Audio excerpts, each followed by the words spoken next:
Right, we're back. So I ended up having to stick this with a little bit of super glue just to get that instant bond because it was taking forever to hold. But I'm happy enough with it, and we're pushing it along well. So next parts to go in, we've got these two parts here, which was J26 and J25. If you look inside there, it's not a tidy part to say the least, but it is gone together. There is a nodule. I don't know if you can see that. So it'll only go one way on the chassis leg. They actually fit not too bad on the chassis legs.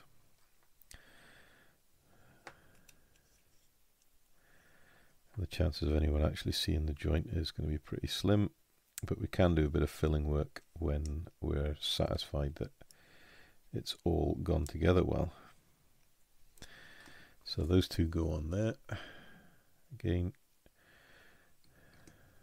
plenty of extra thin and a gentle manipulation to make sure that it is in place. And then we've got this piece here, which is F43. It's a universal fit and it goes across the front here. So you just need to make sure it's level both sides and come in with the extra thin.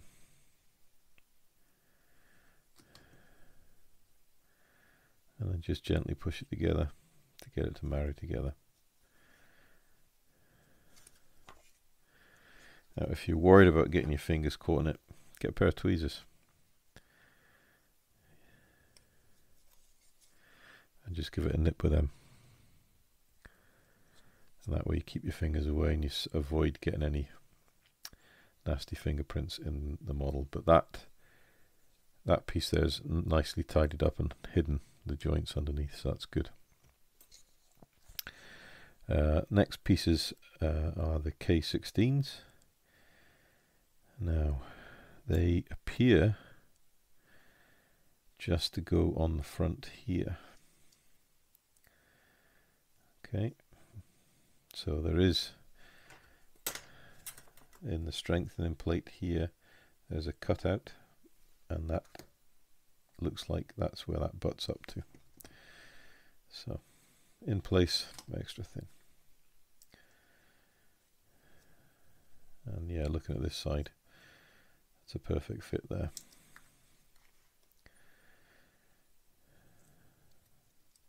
So the biggest thing with this kit is actually cutting the parts off the sprue and tidying them up.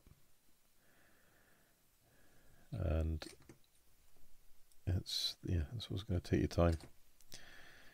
Right, gently push that down, make sure it is home, make sure they are level and equal. These will be the front spring hangers. This will be the rear spring hangers for the front axle. Right, we've also got this part here, E18 and D1.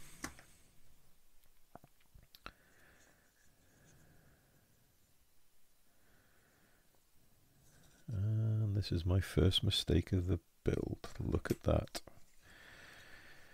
So D1 goes in here, which is that part there. And I've got that cross member in the wrong way. Thank you, Hobby Boss. However, it's not the end of the world.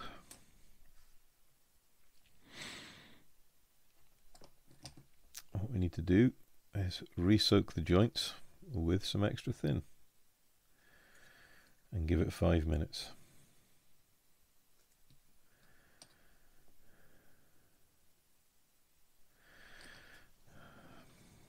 Vexed I didn't look at this last night, but because it's not been much more as 12 hours, 24 hours, the extra thin will naturally soften the joints because they're still curing. Really, it does take a couple of days for them to cure. We can come in with a scalpel and just get it between the two parts.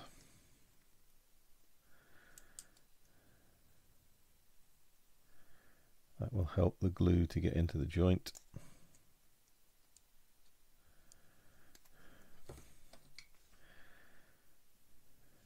warts and all. You see, even I make mistakes. There we go, that's that popped off. Right, we're going to get this side off. That side's well stuck, that side's away.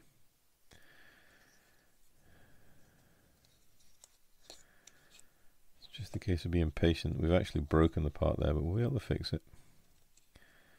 It is starting to move. That glue is doing what it's supposed to do, and it is melting plastic.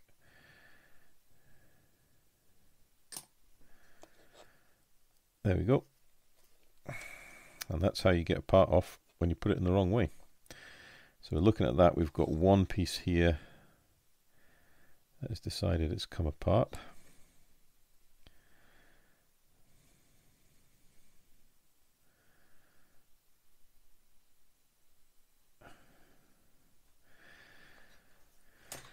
So that's it stuck in there. And we need to get that bit out there. So what we can do is just get a little bit more extra thin, touch in the extra thin. Just let it work on the plastic and come in with our flat-nosed tweezers, just gently. Might need to come in with something a bit different.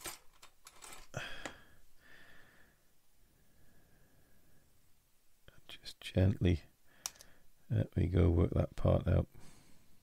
It's coming out in bits, but it's coming out, and that's the main thing.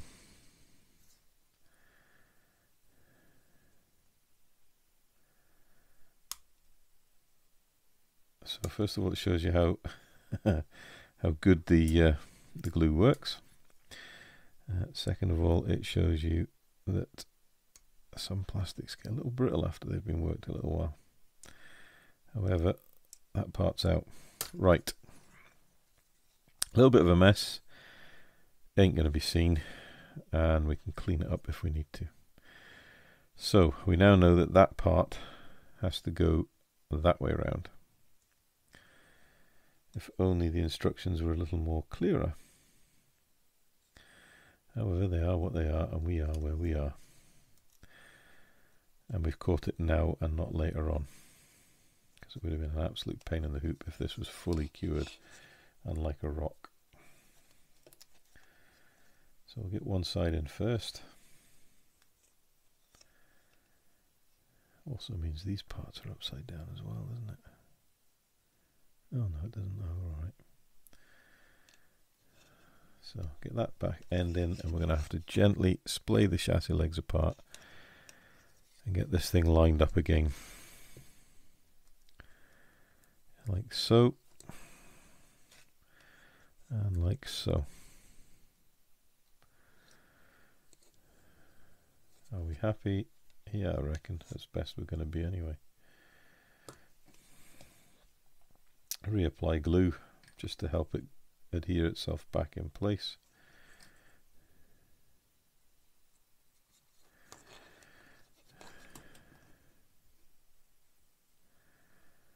And nobody's going to see the fact that there's a little bit of missing plastic here on this web. It's just a non-starter.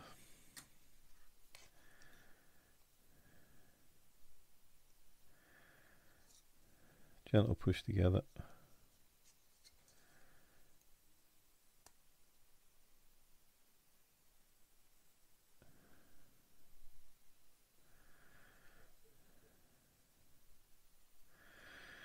And we've rescued the situation. So, back to where we were. Upside down. And we want part D1, which is here. And where does part D1 traverse? So we've got part D1 and then we've got E18. It looks like E18 goes in here, next to this cross member.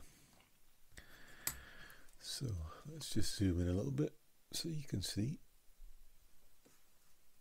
So E18 goes in here. There is a cutout in the chassis leg.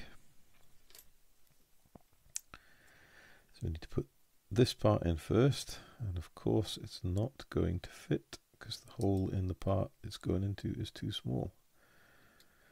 So I need to trim this down. Or file it down anyway.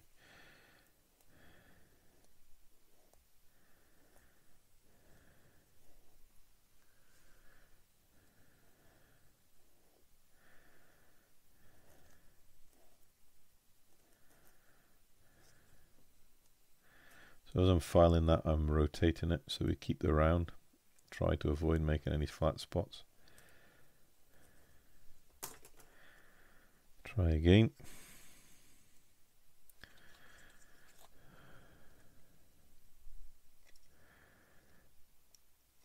Yep, there we go. So I've got that in place. Get this in place.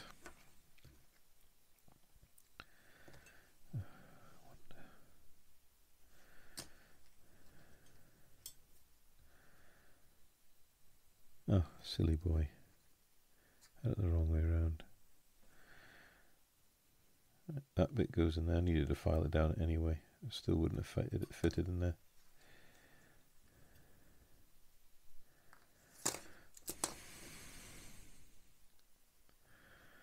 Alright, that in there.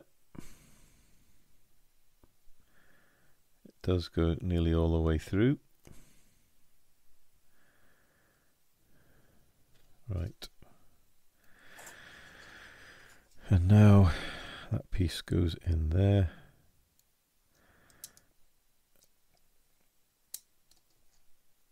And this piece goes in the chassis side here. I just wonder if this is some sort of PTO drive for the winch mechanism, maybe. It goes in there.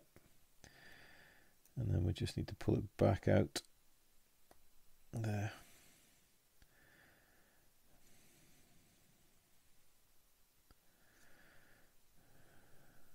Well, it's in place.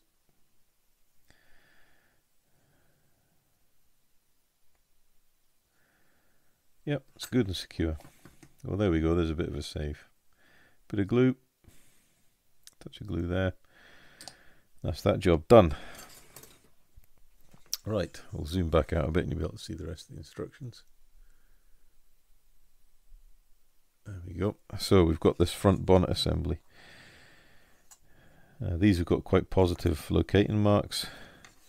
There are eject pin marks on the back. I don't think they're going to create any problem or fouling, but you can just check. Just get your file and just run it over those marks. Make sure there's no proudness about them. It's going to interfere with the fit. So that part goes there and that part goes there, and it's a really good solid locating point. That's filled up the front of the chassis locating points.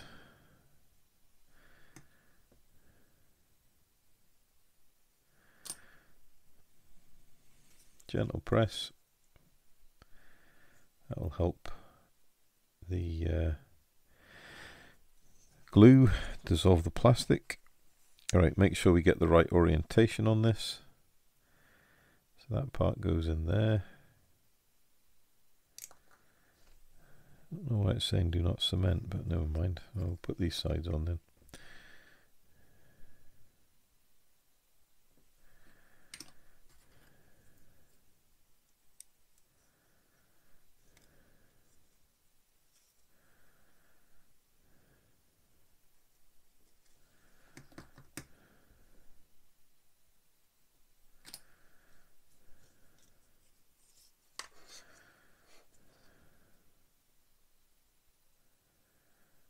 It's a good fit.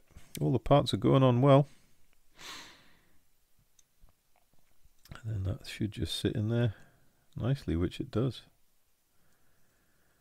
And it's not cemented. Right. That's part 2.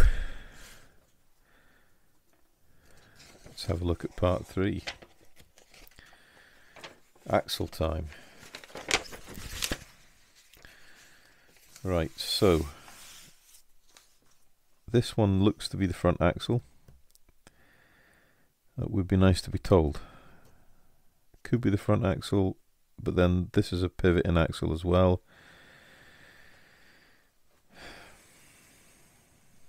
So might be the front 2 axles. Not sure.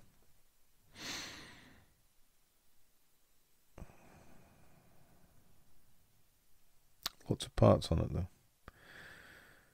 So I think what I'm going to do is possibly going to go and build step 4. We'll get all the parts cut first, and then I'll maybe build one side, and then I can show you the other side, how well it goes together. I think that's a plan, and we'll do that for each of these axles. This is the front axle because these plates here, these are the spring retaining plates, and they've got the bits of the U-bolts that go over the springs. So that's definitely the front axle, so this will probably be the axle that goes under the winch, maybe.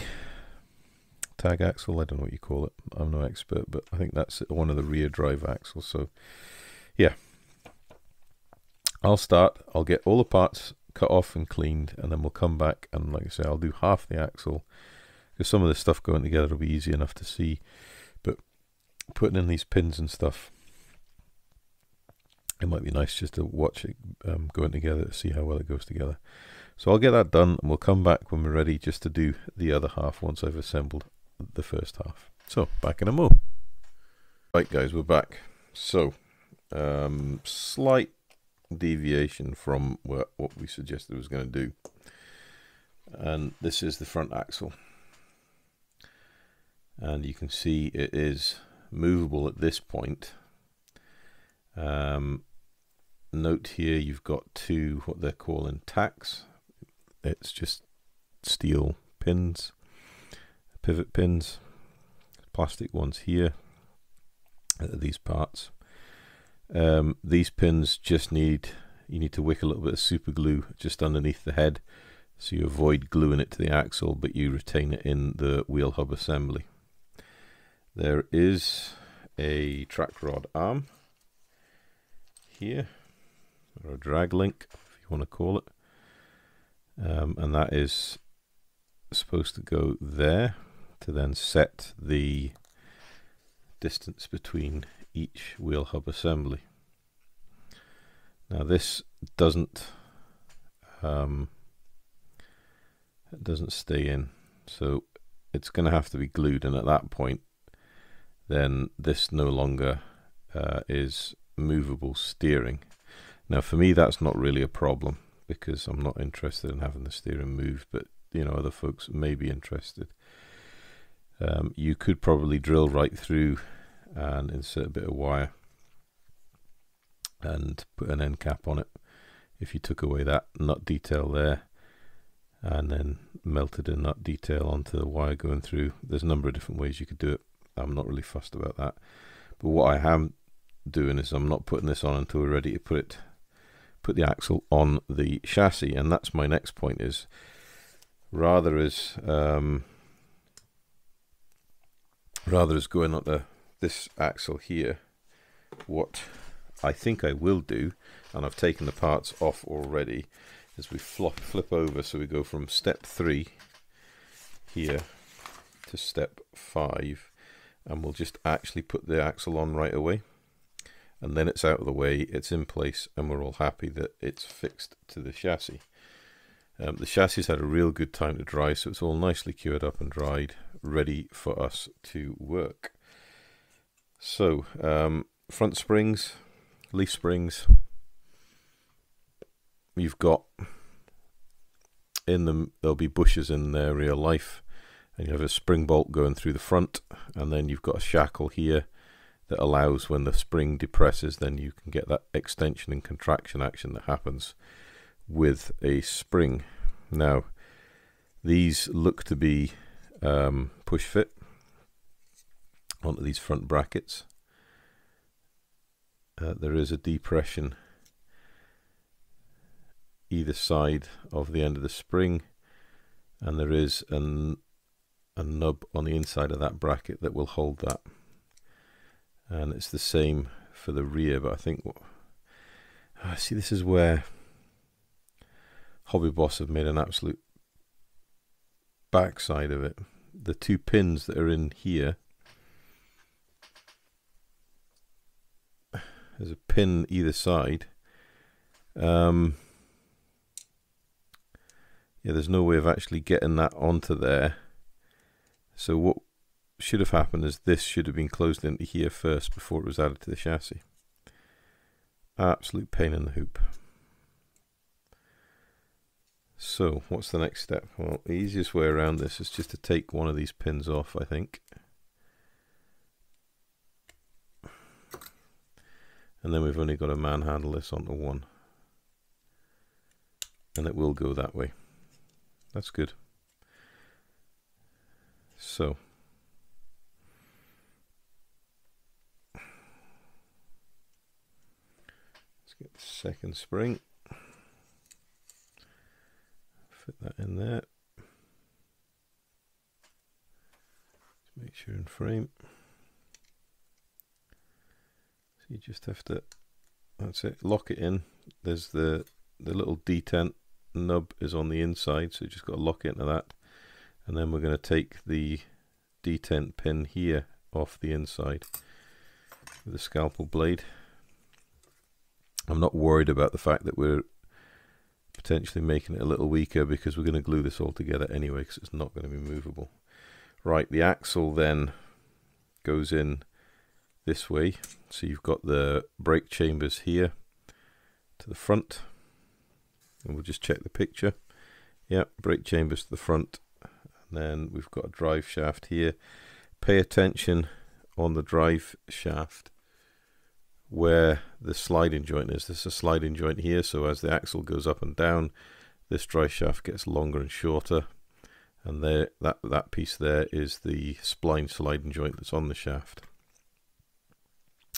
So that goes to the transmission end, and it's just a simple Hardy Spicer universal joint at the differential drive. Okay, that goes there. What you might need to do is just get a pair of flat nose pliers, just because the plastic's deformed slightly, pushing it in, and just nip it together again just to retain its shape.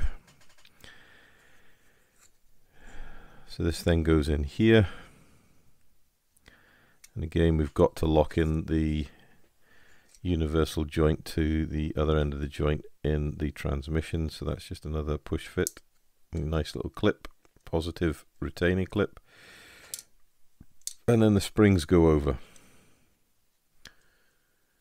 So again, try and hook in, twist the spring over and hook it into the first pin, and it will just pull itself in.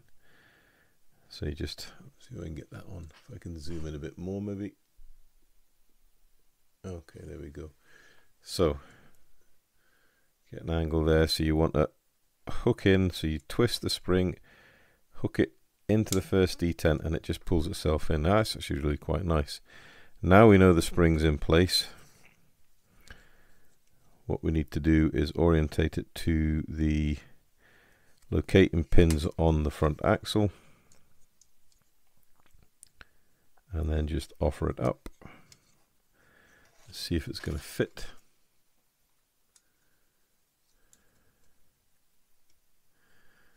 And it is going to fit nicely on that side.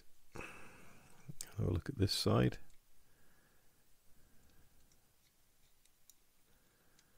There we go. It's a good positive location. Yeah, it's all right, that. Okay, glue time.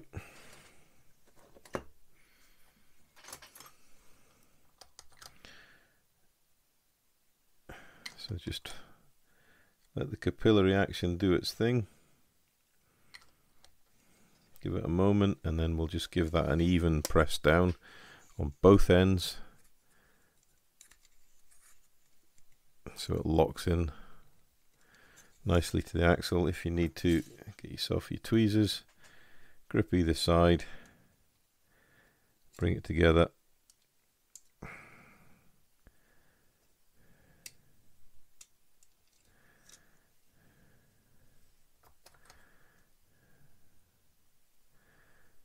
Some glue on those pins.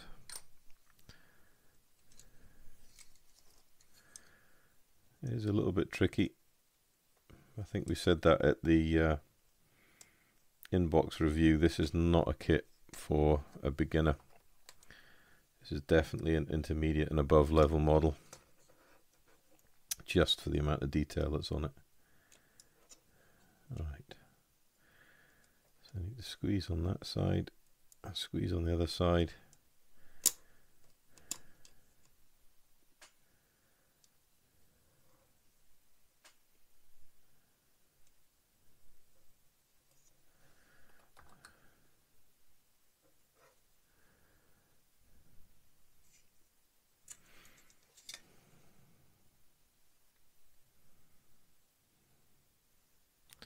The main thing here is to make sure A, the axle's well bonded in, and B, it's equal to one another. Looking at how Hobby Boss have done this, then there's a gap here where the spring bolts, these U bolts here, should have been in continuous rod, so that's a bit of an error.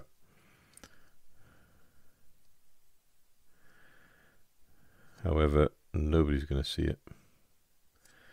Right, when we're happy the axle is glued to the springs, and I can see why they want you to glue it to the springs in the first place, but I honestly think the way we've done it here is the only way you're going to be able to do it because of this problem here. As we're happy with that, then we can think about putting a drop of glue on the axle ends themselves so they can get glued into the chassis. So put plenty of glue on. We want it to a really good strong bond. Now's the point just to check alignment again.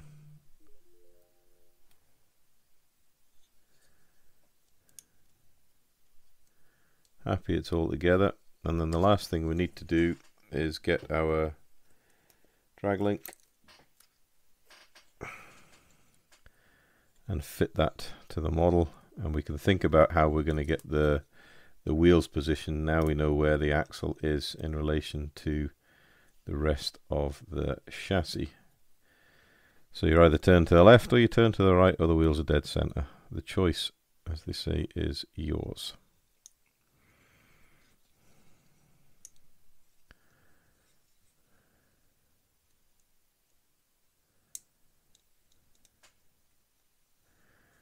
So, put the model the right way up. What we're going to do, left or right?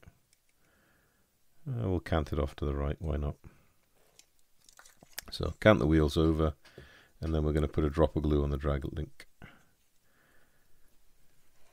Sorry, get you in frame. So, get that back in.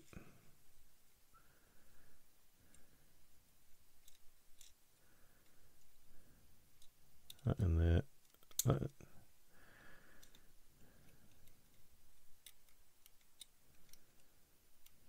There we go. So, little drop of glue there, little drop of glue there. Gentle push together. Happy days. That is one front axle fitted to the kit, and really rather nice.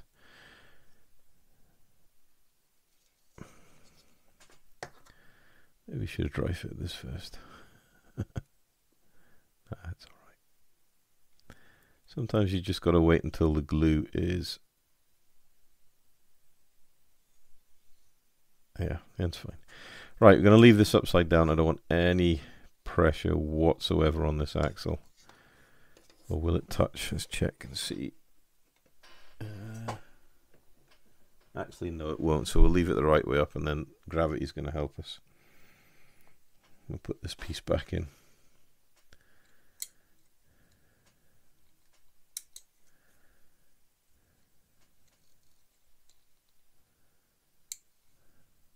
Okay, so first of 4 axles. So we'll go back to part 4, and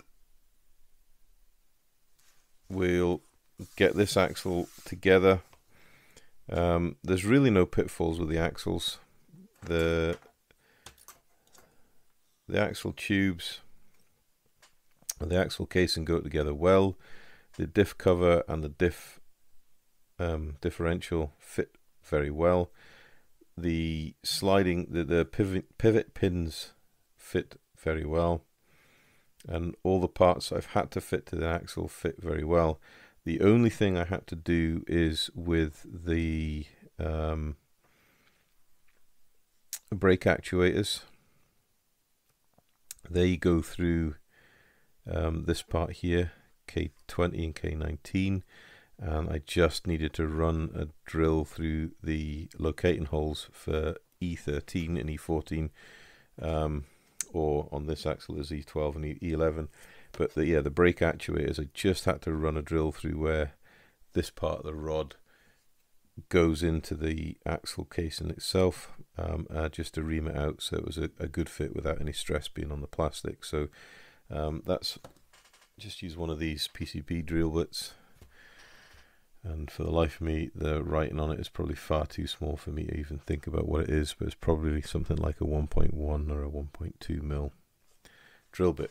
So I'll get on, I'll get all these parts cut off, ready to go, and then I might do a time lapse of me assembling the axle so you can see it, flip it over, and we'll get the rest of it done. So back in a mo. Right, we're back. So as you can see, I've done what I did in the last step. I've laid everything out exactly where it is on the instructions, and it is the easiest way to construct one of these kits. There's plenty of space on the instructions to do it, and it's just an easy way of keeping everything in order so you don't get confused. Now when I was saying about these parts here, E14 and E13, we need to drill out the locating holes on the brake back plate here, so just in there, and it is just to ream that hole out a little. So there's that one there, because that's where they first go through. It's just removing any burn or flash, and then it's this one here on the swivel housing,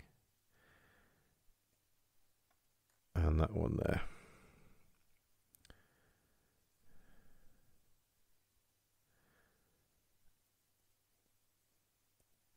So that should now allow those parts to fit nicely.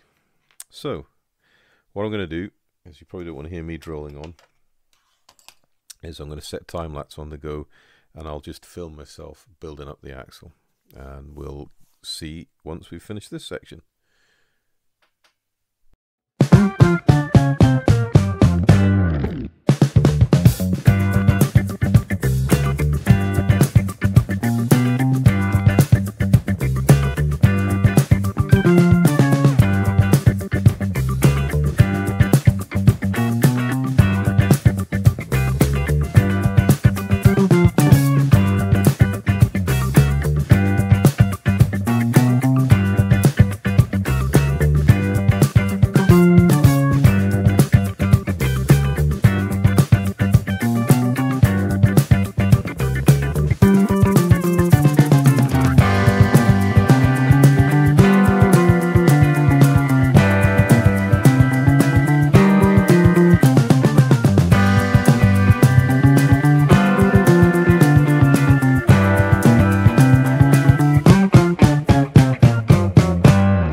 Right, so after that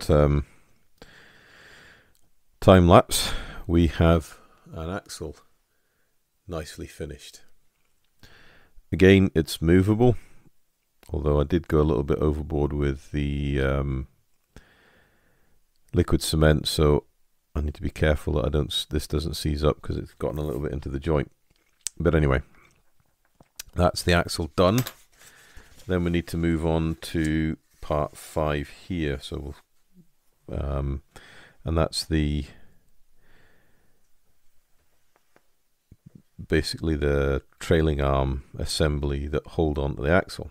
So I'll get all these parts off the sprue, cleaned up and ready to go, and then we can look at getting this rear axle assembly together and onto the chassis, and I think that'll be a really good point then to leave off for part 1. So back in a moment.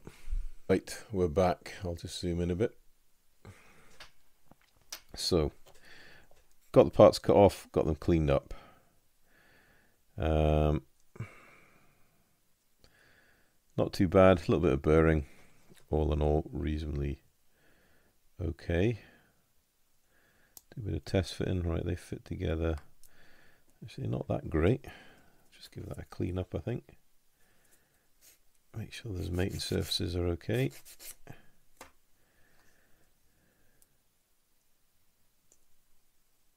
That's better. Right, so that pops in there, leaves that articulated, and we'll glue in there.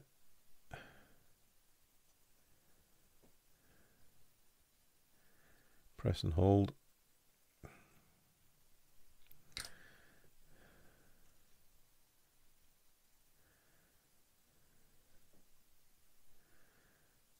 Reasonably level around. Probably going to need to do something with this. A little bit of filler. We can do that when it's on the truck though. Right, there's one side.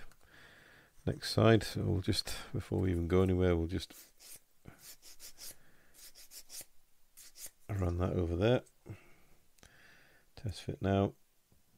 Yeah, it's a reasonably good fit. So same again. Glue.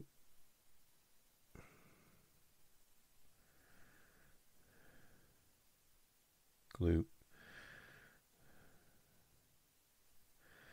So don't be overly with the glue, but don't be stingy with it. Make sure you've got enough glue on that joint that you're going to get a good, solid, positive bond and give it a real good squeeze together. There's plenty of movement for the arm, so you're not going to pinch the arm up.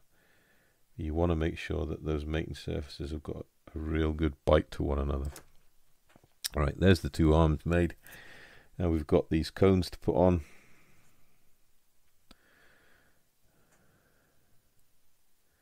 There are two small pins marks there. They are very shallow, but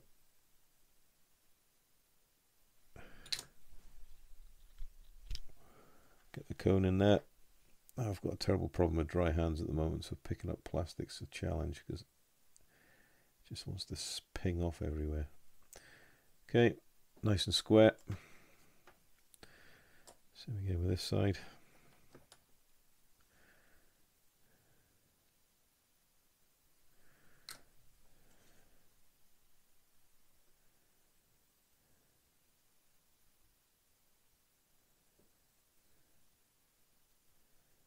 Not square. Square now. Yep. Right. So that's the two arms on. So the next thing to do is fit. It's going to be a challenge. So we need the axle that way around. And we need this arm here. And that locks into that part there. So again, this is a fragile assembly, so I'm going to move stuff out of the way so you can grip it. Okay, it goes together okay, and you've got your mobility there. And then this one obviously comes in here.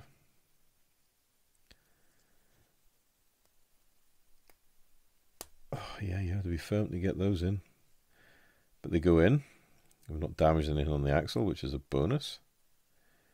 The axle still moves. We'll worry about putting the drag link on later. Right, now we need 2 airbags. So these little lovely vinyl things here.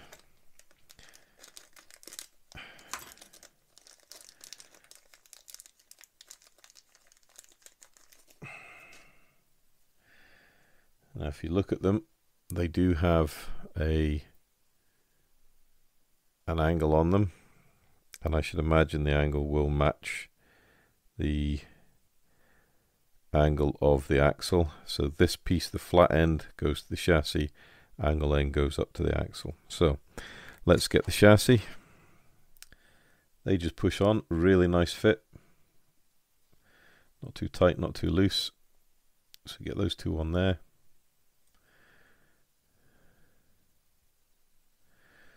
And now this is the magic moment. If we locate those 2 cones into the airbags,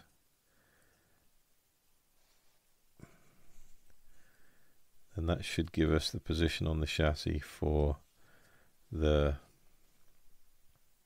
mounting points. So they obviously go there. So we've got that hollow there for that protrusion, and then this one just locks onto the side, like so. When we're happy, we get some glue out and get these things attached.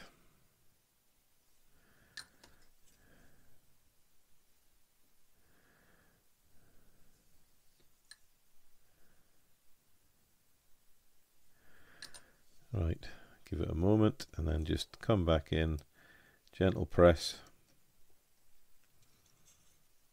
gentle press. Make sure the axle is located properly, which it is.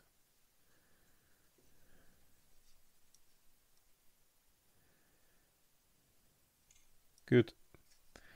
And then we've got this drag link to put back in. Now the thing I've got to remember here, or anyone building this here, if you're going to put angle of drive on the steering, is to figure out if the axles steer in the same direction or if they steer in opposite directions to get a tighter curve. And I'm not sure on that, so I'm going to have to look that up. So I'm not going to glue this just into position right away. I'm going to do a little bit of research because I want to make sure I get it right, because it would look daft if I get it wrong. So at the moment we'll just leave that centered, and then I'll do some research and I'll come back to you guys with the info I find out. But that's fastened nicely. I'm going to set that down there, and there we go. We've got up to step 5 done, which is really, really good. So if we look at the instructions then, for 6 and 7, it's just a repeat of basically what we've done for step 5, except the axles don't steer. So it's just brake chambers or brake housings that go on the end, but it's all the same assembly. So I'm going to do that off camera, and we'll get right up until part 10. We'll come back to camera with that, and then we can just have a look through the axles I've done, and then we can look at moving forward. But that's good. We've covered a good bit of ground, and it's a really good place to stop for part 1. So if there's any questions, comments, pop them down below. If you like what you see, please consider liking and subscribing. Until next time, guys, stay safe and happy modeling.